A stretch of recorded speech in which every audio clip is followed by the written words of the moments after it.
अस्सलाम वालेकुम, I am dental surgeon doctor Kiran. आज मैं बहुत ज़्यादा इंपॉर्टेंट टॉपिक पे आपके साथ डिस्कशन करना चाह रही हूँ, जो है डेंटल इम्प्लांट्स। बहुत सारे पेशेंट मुझसे इम्प्लांट के बारे में पूछते हैं और उनको इम्प्लांट के बारे में बिल्कुल भी नॉलेज नहीं होता, उन्हें ये भी नहीं पता कि इम्प्लांट है क्या। सबसे पहले तो मैं आपको बताऊँगी कि इम्प्लांट है क्या। इम्प्लांट एक इस तरह की चीज़ है, ठीक है, जिसे स्क्रू ये होता है जो कि हम हड्डी के अंदर लगाते हैं। इसके डिफरेंट पार्ट्स हैं, ठीक है। सबसे पहले जो है हम लगाते हैं इम्प्लांट, दिस इज़ इम्प्लांट। ये आपकी हड्डी के अंदर हम लगाते हैं, जो कि 4 से 6 माह के लिए हम छोड़ देते हैं ताकि ये बोन में अच्छी तरीके से ऑस्टियो इंटीग्रेट हो जाए। ऑस्टियो इंटीग्रेशन का क्या मतलब है कि इसके आसपास हड्डी बन जाए। अगर हम ये सिंपल स्क्रू इन करके फ़ौरन इमीडिएट इसके ऊपर दांत लगा देते हैं तो जो हड्डी इसके इर्द गिर्द बननी है वो नहीं बनेगी और कुछ अरसे बाद ये लूज़ होकर बाहर आ जाएगा। तो ये बहुत ज़रूरी है कि हम 4 से 6 महीने के लिए इसको छोड़ दें। इसके ऊपर कोई हम बर्डन ना दें, कोई इसके ऊपर फोर्स ना दें। टेम्परेरी हम क्राउन आपको दे सकते हैं इसके ऊपर, जो फ्री फ्लोटिंग होगा, मतलब हवा में होगा, इसके ऊपर नहीं होगा। उसका ये होगा कि आपका एक एस्थेटिक काम भी चलता रहेगा 6 महीने तक और नीचे ये हड्डी में अपना काम करता रहेगा। 6 महीने के बाद जब पेशेंट आता है, ये हड्डी के अंदर फिक्स हो चुका होता है। फिर उसके बाद इसे कहते हैं अबटमेंट, ठीक है। ये अबटमेंट है।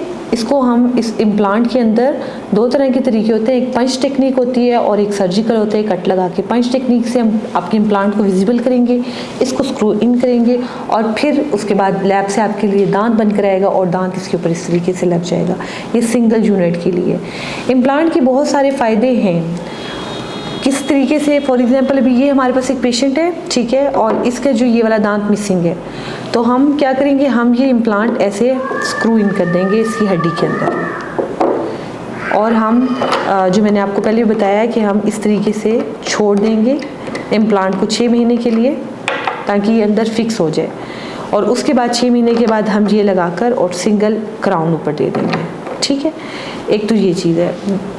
दूसरी ये चीज़ है कि अगर कुछ लोग ये अफोर्ड नहीं कर सकते, वो कहते हैं कि हम इम्प्लांट अफोर्ड नहीं कर सकते, तो फिर उसका बड़ा नुकसान ये है कि हमें ये 2 दांत, आपके अच्छे दांत, इनको कटिंग करके छोटा करना पड़ेगा और फिर आपके लिए सेम ब्रिज बनकर आएगी, लेकिन इसमें हमें 2 हेल्दी दांतों को सेक्रीफाइस करना पड़ेगा। काम तो इसमें भी वही हो गया है, मिसिंग टूथ आ गया है, लेकिन जो इम्प्लांट है उसमें हम आपके 2 हेल्दी दांतों की हमें आपको कटिंग नहीं करनी पड़ेगी। दूसरी बात जो मैं आपको बताना चाहती हूँ वो ये है कि बहुत सारे पेशेंट आते हैं, वो बहुत जल्दी में होते हैं और वो कहते हैं कि डॉक्टर साहिबा आप जी एक ही विज़िट में इम्प्लांट लगाएं और एक ही विज़िट में दांत आप लगा दें।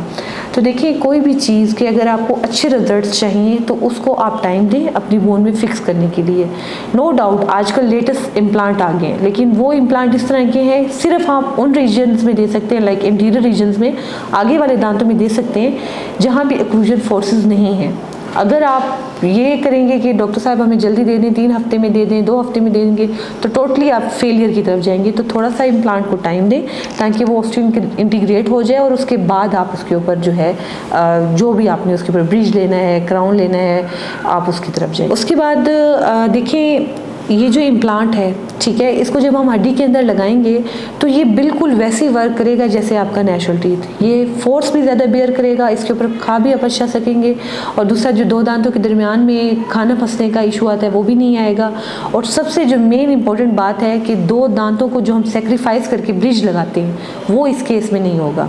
1-2 हेल्दी दांत आपके पड़े हैं, उनको हम कटिंग करेंगे, फिर कुछ अरसे के बाद ब्रिज के अंदर से खाना फंसता रहता है और वो दांत में कीड़ा लग जाता है और वो जो है दांत टूट जाते हैं, ब्रिज निकल आता है और फिर वो 2 दांतों की रूट कैनाल करनी पड़ती है, फिर उसके ऊपर दोबारा आप ब्रिज बनाएं।